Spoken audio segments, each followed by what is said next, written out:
बिस्मिल्लाहिर्रहमानिर्रहीम अस्सलाम वालेकुम। आज मैं बना रही हूँ गाजर और मूली का बहुत ही मज़ेदार सा अचार, जो कि मैं हर साल बनाती हूँ। तो मैंने सोचा चले मैं आपके साथ शेयर करती हूँ। रेसिपी इसकी बहुत आसान है और अफादियत के लिहाज से भी आपको पता है कि मूली और गाजर दोनों ही बहुत फ़ायदेमंद है। और इसके साथ साथ ये अचार जो है ये हाजमे के लिए भी बहुत अच्छा है। जैसे कि आपको पता है कि मूली हाजमे में बहुत मदद करती है, तो उसके लिए भी बहुत अच्छा है। तो चलिए इसे बनाना शुरू करते हैं और देखते हैं कि इसके लिए हमें किन किन चीज़ों की ज़रूरत है।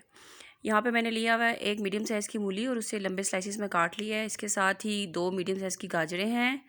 यहाँ पे धनिया मोटा कुटा हुआ 1 बड़ा चम्मच है। 1 बड़ा चम्मच इसमें मोटे कुटे हुए सौंफ जाएंगे। इसके साथ ही कलवंजी इसमें आधी चम्मच जाएगी। तकरीबन 1.5 चम्मच इसमें नमक जाएगा और राई दाना इसमें 1 टेबल स्पून जाएगा। मेथी दाना इसमें आधी छोटी चम्मच जाएगी और इसमें चिली फ्लेक्स या मोटी कुटी मिर्च जो है वो 1 टेबलस्पून जाएगी। इसके साथ ही हल्दी इसमें जो है वो 1 छोटी चम्मच जाएगी। इसके साथ इसमें सिरका तकरीबन 1 कप हम इसमें डालेंगे बॉईल करते वक्त। और इसके अलावा इसमें सरसों का तेल मैं डालूँगी और वो तकरीबन 1.5 कप है। तेल इसमें तकरीबन इससे ज़्यादा या कम भी हो सकता है।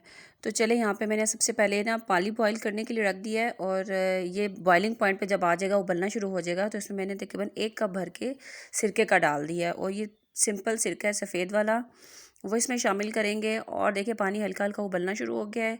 इसके साथ ही इसमें गाजर और मूली शामिल कर दें और फिर थोड़ा सा इंतज़ार करेंगे। आँच यहाँ पे मैंने मीडियम रखी हुई है ताकि इसको अच्छा सा बॉयल आए। इसके साथ इसमें एक दफ़ा चम्मच चला लेंगे और फिर इसमें इसके बाद हम डालेंगे नमक और जो हमारे पास हल्दी थी उसमें से आधा पोर्शन इसमें डाल देंगे और जो आधा है वो हम बचा के रख लेंगे बाद में डालने के लिए। यहाँ पे तकरीबन मैंने 1 चम्मच तकरीबन इसमें नमक का शामिल कर दिया है। और इसके साथ ही हल्दी जो हमारे पास 1 चम्मच थी उसमें से मैंने आधी इसमें शामिल कर दी और आधी हम बाद में मसाले के साथ मिक्स करेंगे।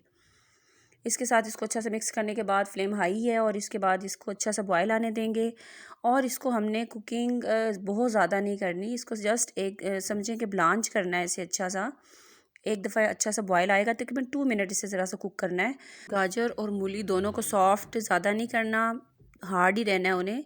तो बस ये देखिए तकरीबन हो चुका है, ये 2 मिनट्स हो चुके हैं इसे। मैं इसे अब निकाल लेती हूँ और किसी भी आप छन्नी वगैरह में अच्छे से इसको निकाल लें। देखिए मैं इसको फ्राइंग वाले चमचे के साथ निकाल रही हूँ, इससे निकालने में आसानी रहती है।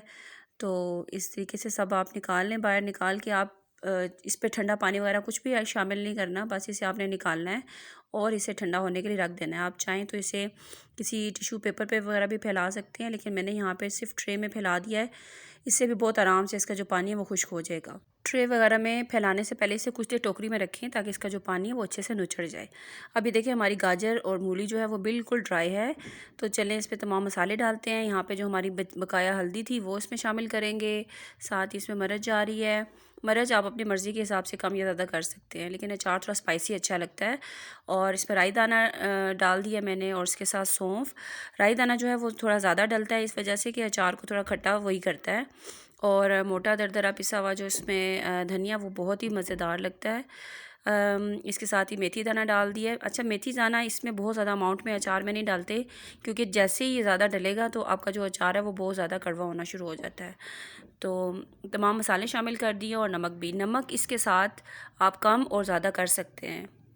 अब मैं इसे अच्छा सा मिक्स कर लूँगी। पहले खुश्क मसालों के साथ अच्छी सी इसकी कोटिंग करें, अच्छा सा मिक्स करें।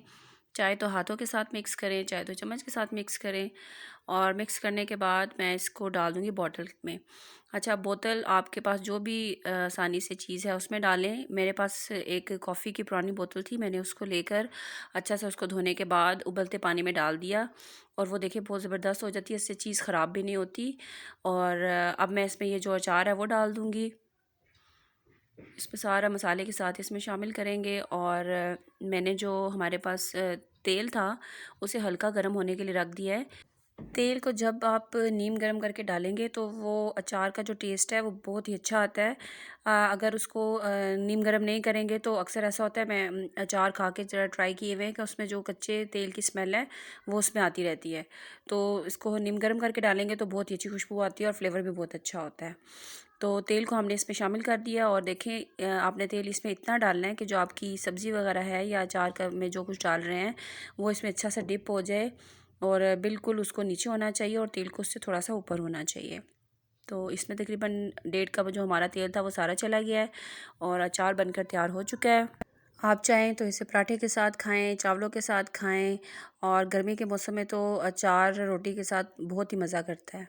उम्मीद है आपको आज की रेसिपी पसंद आई होगी, इसे ज़रूर ट्राई कीजिएगा। मिलते हैं नेक्स्ट रेसिपी के साथ, तब तक के लिए अल्लाह हाफ़िज़।